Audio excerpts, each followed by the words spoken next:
finally, another CNBC TV exclusive.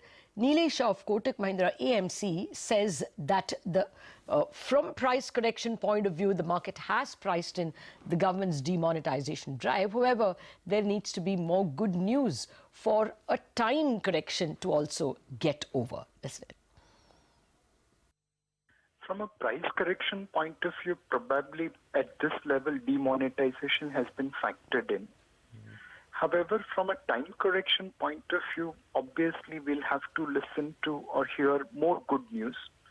Like today, there are 3 news articles which has talked about one Paytm transaction exceeding debit and credit card transactions in the country. That's a positive move. Like the local municipality tax is collecting more than 13,000 crore in dues.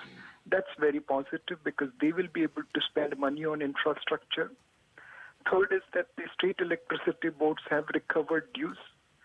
So we need some amount of this kind of positivity and adoption coming in economy to be, one, a cashless economy, or to as much as possible cashless economy, if not full cashless economy. And second, an equitable distribution of taxation burden where rest of India follows salaried class in payment of taxes. If we can adopt these 2 things, then my feeling is that at this level, demonetization is more than factored in. Nilesh, hi, afternoon. It's interesting you make that point about time correction for the market. You know, we were speaking with Samir Arora earlier in the morning, and he said that it would take at least 6 to 9 months for the market to return to that pre-demonetization levels. Is that a view that you concur with? It all depends upon event. For example, it's quite unlikely, but let's say in December 2016, Fed does not raise interest rate. Then will our markets bounce back? Quite likely.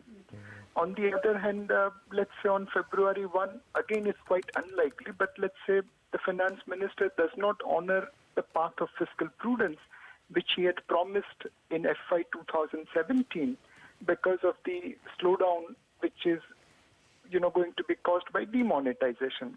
Now, if that happens, then markets can correct. So it will be a function of events. We do expect Fed to raise rates. We do expect finance minister to honor fiscal prudence, and which is why it's difficult to predict what will happen in 6 to 9 months. If, as I mentioned earlier, if people adopt to cashless economy and people start paying taxes, then we could see recovery much faster than what people are expecting. Nilesh, you spoke about, Fed, and that's also another important piece in the puzzle, right? I mean, if you look at the emerging market index in dollar terms, that's also down quite a bit ever since the Trump win. And we've seen this big dollar strength with so much FII outflows. Do you think that could put some more pressure on the market? Now, Anuj, as you correctly mentioned, it is the FII selling along with demonetization which pulled market down. If there was no FII selling led by rising US yields and stronger dollar, probably the impact would have been much lower. Now, in December 2016, market believes that Fed will hike rates by 25 basis points. So to that extent, it is very well known and very well discounted by all markets. The worry is what kind of guidance Fed will give. In December 15, after raising interest rates, they gave a guidance that we will hike interest rates 4 times in 2016. That was not discounted by the market, and it spooked not only their market but also our market, and we fell in Jan and Feb 2016. I hope with the new presidential election and the experience of 2015 December, hopefully Fed's guidance will be more like we will, look at the data and then take a call, rather than an aggressive guidance that we are going to raise interest rates 4 times. The market hasn't discounted aggressive guidance from Fed. Well, that's the key takeaway then. Nilesh Shah believing that probably the price correction is over, but he will watch the fisc to check out the future course of both the economy and the markets.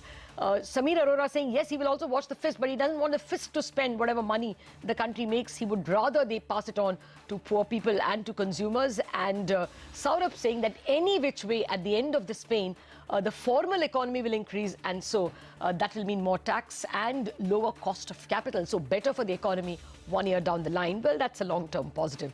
We wrap up this special edition of Demonetization Scare, its impact on the markets. Thanks for watching.